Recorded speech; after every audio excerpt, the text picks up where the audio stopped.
What's going on, everyone? I don't yet have one of those fancy microphones that I can attach to my t-shirt and talk along with, so this is a voiceover that's pre-recorded. What we're doing today is a rest day mobility stretch. So we're going to start off from lower body, work our way up. We're going to start off here with 10 ankle rows, 5 times going one way, 5 times going the other. From here we want to start loosening out those calves, so we're going to go for 10 heel digs on each side. From here we're going to perform some twists, so we're going to bend over and then we're going to go from side to side. Now technically my legs should be a little straighter in here, but my hamstrings were extremely tight when I was videoing this. From here we're going to go straight into some good mornings. So hands on the hips, and then we're going to push the hips back as far as we can possibly go, keeping that spine nice and neutral and keep your eyes facing forward. With these good mornings, we should be feeling this a lot in our hamstrings. We're trying to get a nice stretch in the hamstrings here. Then we're back onto working on some ankle mobility. So we want one foot very close to the back knee.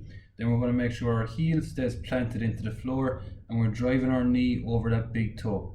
We're going to hold it over here for about 10 to 15 seconds and come back and repeat 4 to 5 times. You can then repeat the same thing on your other leg, but I'm not going to show you the entire video of that.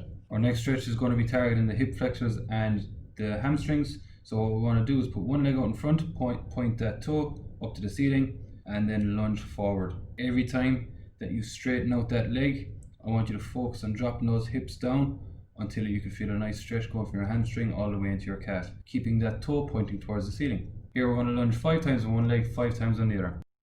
Alright, so next up we're going to start working on those hips. So we're going to squat down into a nice deep squat. I want you to put one hand behind the back, and you're going to bring those knees down to make the figure 4. Then you're going to use your hand to get back up into the starting position and flip out onto the other side. We're going to come over and back here 5 times, getting those knees down to the floor, making the figure 8 on each side.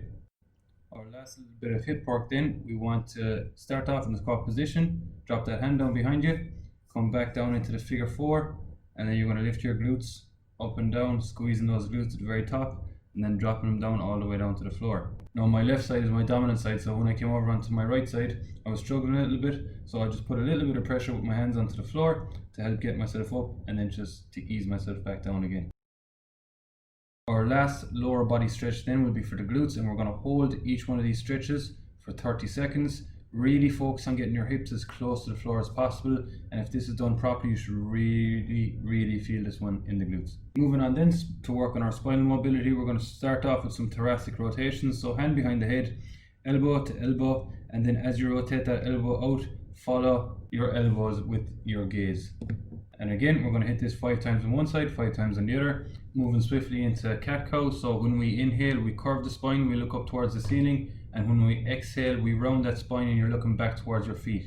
So make sure you inhale, curve the spine, exhale, round the spine. To the downward facing dog. So we need heels to be planted into the floor, shoulders are fully extended, and then from the downward facing dog we're going to go directly into the frontward facing dog. Make sure that we keep our hips nice and close to the floor and we're squeezing those shoulder blades together. For this next one you're going to need a PVC pipe or a broomstick.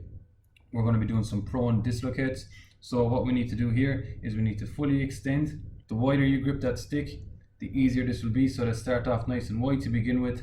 Internally rotate the shoulders and fully extend until that PVC pipe or the broomstick comes in contact with your back or your bum. And then you're going to reverse that motion all the way to the top. Moving on then to our lats, we're going to grab that broomstick, make sure elbows are closer than shoulder width, hands are directly above, and then you're going to focus on pulling your body backwards to feel a nice stretch in those lats. What you can do then is widen the grip of your hands to get some external rotation in the shoulders then as well. Moving on to shoulders, what we need to do first of all is find the top of our range of motion, the bottom of our range of motion, the front of our range of motion, and the back of our range of motion. And then we're going to go for 5 shoulder rolls going forward, 5 shoulder rolls going backwards. Once we have this completed, we're going to do something very similar with our neck. So we're going to find the bottom of the range of motion, we're going to find the top of the range of motion, then we're going to find the side range of motion and the other side range of motion. Then we're going to bring our chest down, then we're going to bring our chin down to touch our chest, and then we're going to rotate fully 3 times one way and 3 times the other. And there you have your full body mobility stretch for your next rest day.